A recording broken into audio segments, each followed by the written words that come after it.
Yensamu Achibiem na wase omre no wadaje awodi ama Adom TV yeda apostle Dr. Nite Kutegwase eni nkranshensem de adu so no ye Badwam kase ensem no ne obetie wo mu bi eni enei national Ghana National Education Campaign Coalition ebo aban na baso wonne yema enwumasua ensakraya won wasa de abamu ebiemu covid no achie so wo mo kodada no mu no ne kwan so ano no nemum eso mu ye bibi ye de hosansem no ebeba na fe ya kwadehia wo mo santina so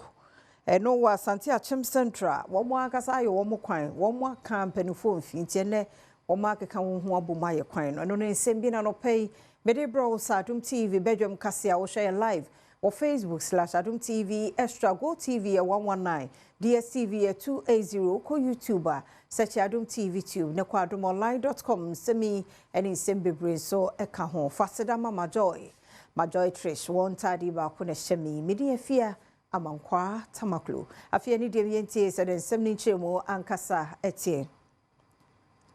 Ghana National Education Campaign Coalition ebo aban no abaso pa se enne academic calendar no won masa ade akodada no emubiem covid no achire no ne kwan so ano no na afen so ye de midterm so aka enkura no ho national coordinator ede marginek ye benesim prejeche ene de nsemi tudwa wo kire say ye mama mra bi emata ho sebe ye meda na manyosem na aban yiye abanfoforo bi ba no abesesem amunsem ene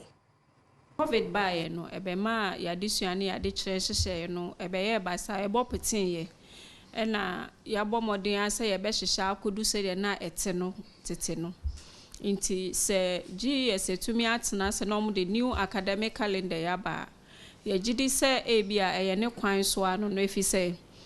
ebeboa ama yakọ back to your normal academic calendar said de na etie no ena oma recognize the midterm breaks said de be ya nkwala no so betumi ahome first na nka mostly your private schools no kwa no mo midterms but sisi anso no ma ya de say during the midterm no mama emre say mofra no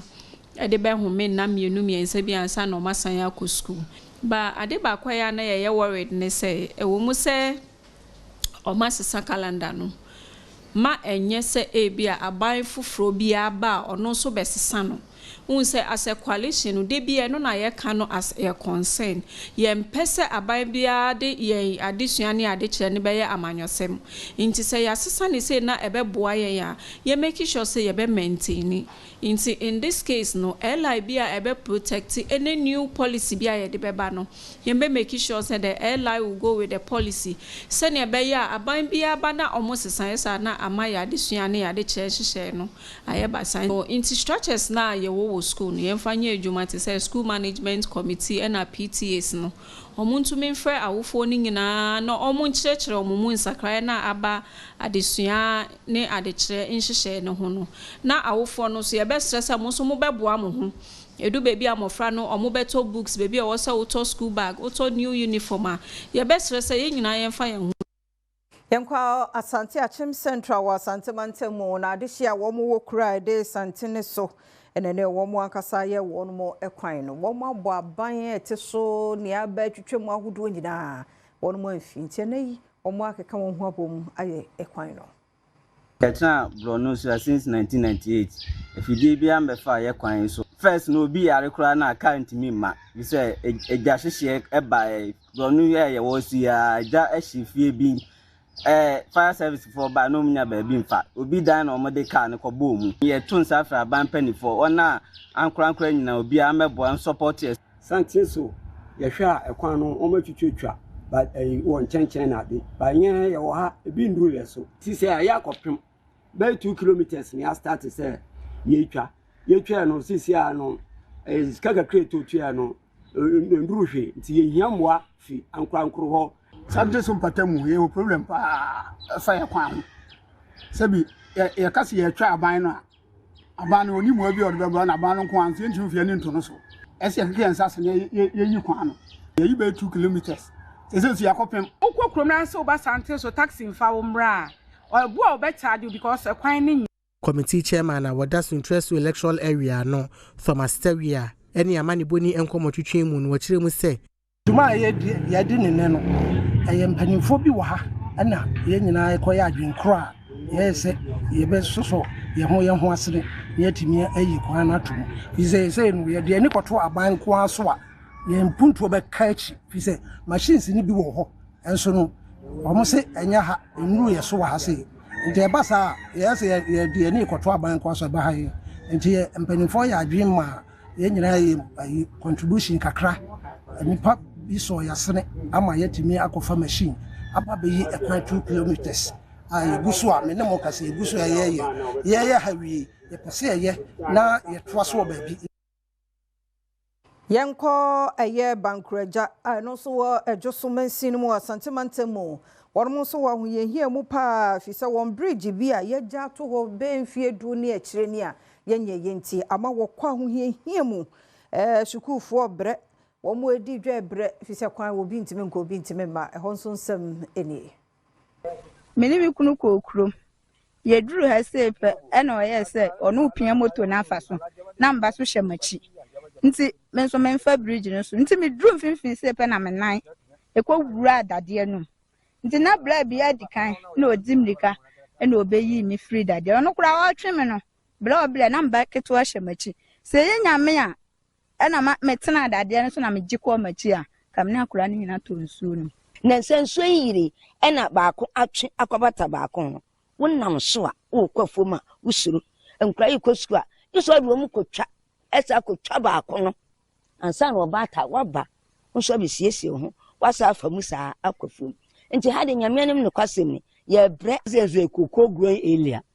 na kuro no nya baako pe obi atinafu mimi se oba ametimafu papa wetinafu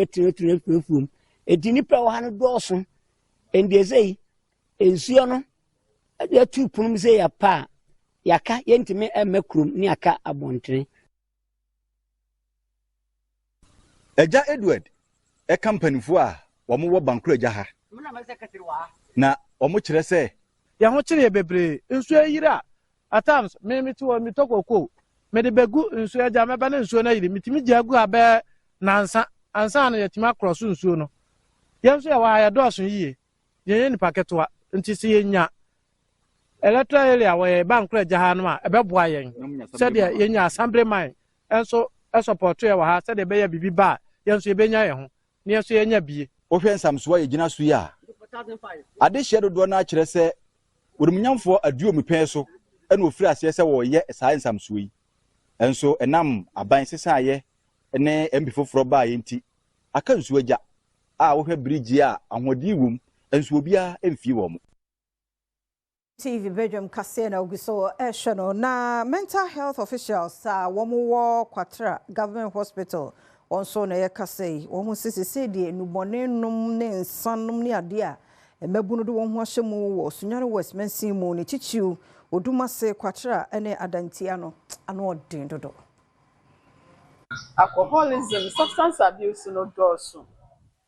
nti ya start say ye bon hu de ro ye nchechwe wo hospital ye co schools ye health educations ye co outreach programs ekwo manchechwe a ye siwu akwa courses ni de edoso ye wo genetics wo ho ye wo peer pressure influence ye wo separation parents why separation to miss this edubone ni some mental illness na eba nti san yo many na challenges ama edubone some no adults wo kromi Anthony Kumia ono nso mental health officer ewo Kwetiri Government Hospital so den semsi na tuja ama sade we yatu atese wo ye mantem ha ye mfa ne se nkyerɛkyerɛ a wo fom because edru mrebi a yeyi da siwa for mental health day ebodawura na emum sada ni twam na nkyerɛkyerɛ ne da ubo no ekofom nti me se nkyerɛkyerɛ na ewo fom ene awofo asabi onya kasakyerɛ emma wo ma no eno so eka ho bi ena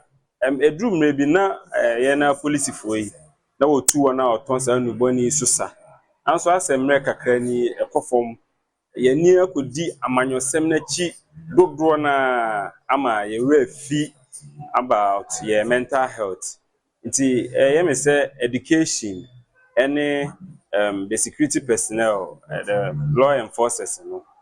I say Omajuma, yeah, Omutu one out once and one is Sanako from, and also Eka home. Also for our interior, so Mohammed Muntaka said a nay street beggars. I hope will be a nam quine who jina maymo. Stress radia be 2000 dear. Was I the one more call, one more inchy. It means 7 any. In collaboration with the Ministry of Gender, Children and Social Protection and the Ghana Immigration Service, we were able to remove over 2,241 street beggars that have been cleared off our streets and repatriated to their countries. This exercise has resourced public order in urban centers while supporting vulnerable population with humane intervention. We are mapping our strategy that will make sure that we eliminate all these challenges on all our streets, not only in Accra, but across the cities in our country. Ghana Immigration Service, ladies and gentlemen, in line with the 24-hour economy policy,